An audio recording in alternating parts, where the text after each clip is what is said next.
So we've been going to Kenya for 10 years now. We began with a focus on leadership training and helping a network of churches get established there. It's because when we started, somebody else helped us. So it's been important for me always to remember that we had help at the start. And so we've been able to help this group for quite some time now. So we've been doing mostly leadership training, but we've also been doing support for church planting, and we've been doing introductions to them for some social projects, and we've been cultivating a network of churches. So there's anywhere from 50 to 100 churches that we're working with there. They're poor. They're poor churches in the slums of Nairobi, the capital, but also in smaller centers as well as in rural areas. So we got started because I met Ishmael at a conference in Germany in 2007. And he heard what we were doing and he said, "We need that." I wasn't too sure. He kept calling me for about 3 years. I wasn't sure that this is really what we should be doing. But one day he kept calling and I thought, well, to do this, it would take a persistent person. I think we have one. Ishmael is a bold, outgoing person. He is not afraid. He loves to start things. He has energy, and he is just not afraid. So his persistence and boldness, you just can't help but notice those things. He's married to a woman named Moline, and I had some fun with her on this trip. I was remembering a country song, Abilene, Abilene. And I said, you know what? If you lived in the U.S., your name could be a name for a country song. So I changed the words a little bit, and I sang to her when we had dinner at her house. Moline, Moline, prettiest girl I've ever seen. And she got the biggest bang out of it. So we had a good time with she and Ishmael and their boys. They have 4 boys. I have become very connected with Ishmael. So when I am there, we talk, I hug him, and he calls me, he's not able to call me by Gord, and they tend to use your last name. So he would call me Martin. Lots of Africans call me Martin.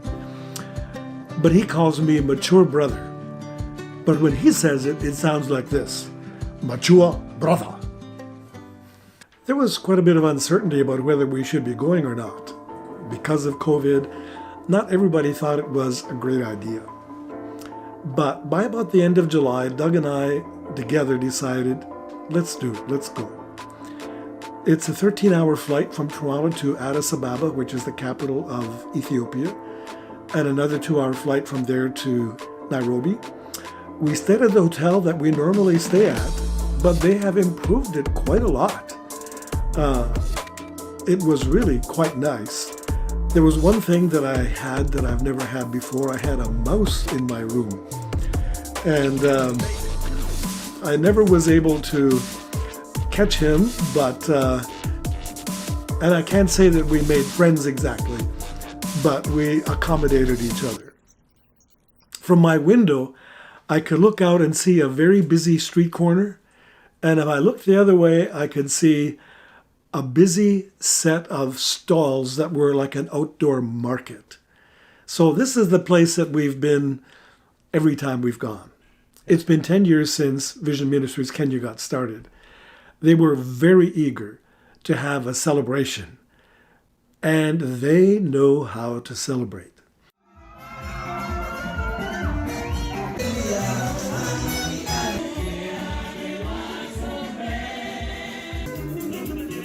They're very distinct. They sing and dance and had special singers and special dancers who came in. So it was a long day. We started at about 10 o'clock in the morning, including food. We finished at about 5 o'clock in the afternoon. They had a 10-year celebration cake, beautifully decorated. It was a very special day. The second series of trainings that we did was in an area called Kaijado, which is the area of the Maasai tribe. The Maasai people are cattle herders, but the women build the houses and they look after the goats and the sheep. So that's the group that we were meeting with. It's a very dry part of the country. And we had connected with an organization called Impact Hope, another organization in Canada. And they partnered together with Vision Ministries Kenya to drill a well. It was drilled just before we went. They went down 275 meters. I'm talking meters before they hit water. When they hit water, I'll tell you, there were tears, there was crying, there was joy. They drilled last November, almost a year ago, the first time. They went down 170 meters and they just got dust. It was very discouraging. So Impact Hope, a lot of credit to them. They went back to the drawing board. They raised some more money.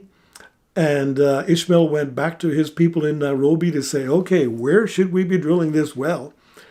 And they shifted the location. And this time, they drilled for 2 days. They went down 250 meters and found nothing. They wanted to quit. And Ishmael was distressed. He said that he went out and prayed on the mountain that night. He said, God, you can't let us down. How are we going to tell these people that you are the God who provides? They all know we've been trying to drill this well. We've got nothing but dust. He said, defend your name. And he was crying out in the middle of the night. The next morning, Saturday morning, he sent me a video clip. At about 10:15 in the morning, they were praying beside the drilling rig. And about 20 minutes later, he sent me another video, and there was water all over the place. Were they excited?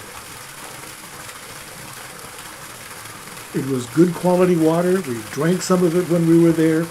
But when we arrived, they were all lined up in 2 rows to welcome us, so that we could walk up in between those rows of Maasai people, walk up to where the well was, where we celebrated and prayed and were glad together. So I've never seen people here get together and pray while a well is being drilled. We just expect there to be water there. But over there, it's not the same. These people are accustomed to carrying water. Children and women will carry water on their heads for 4 or 5 kilometers. So for them, prayer is the first line of resort, not the last one.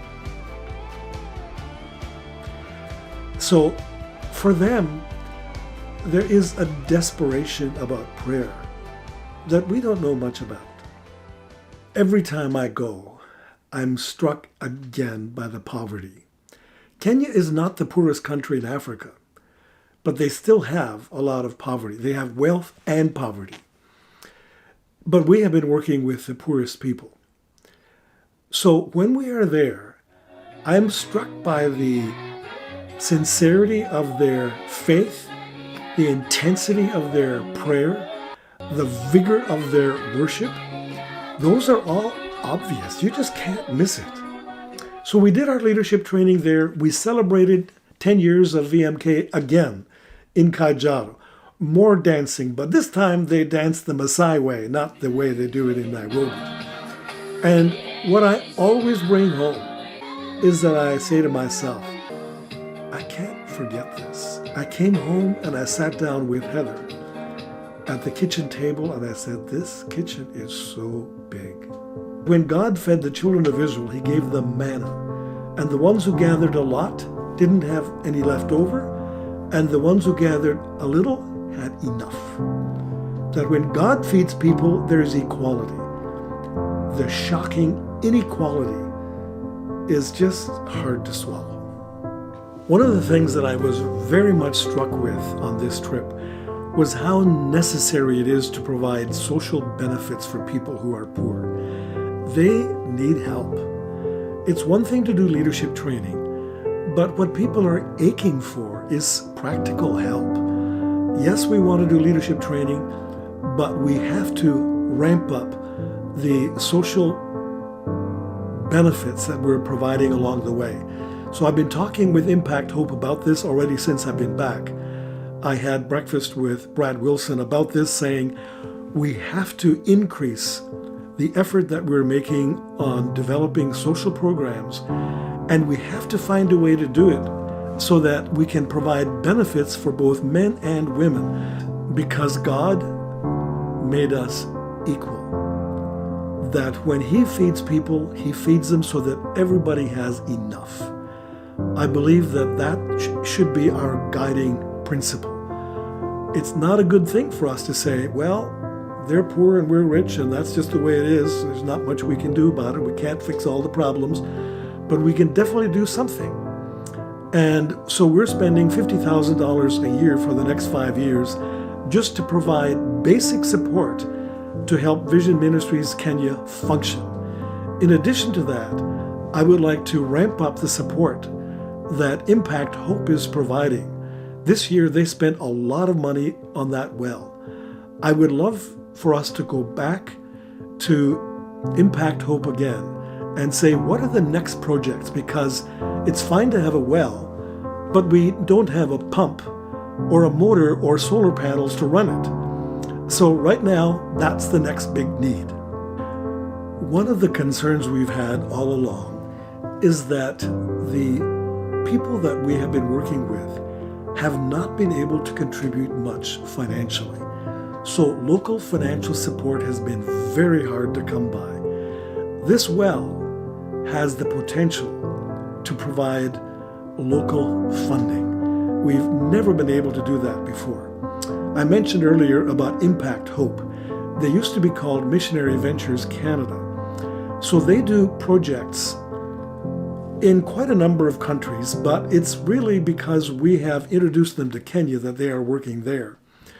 So we've made a partnership agreement with them here in Canada that they will sponsor projects and raise money for those projects because they do things that we don't do.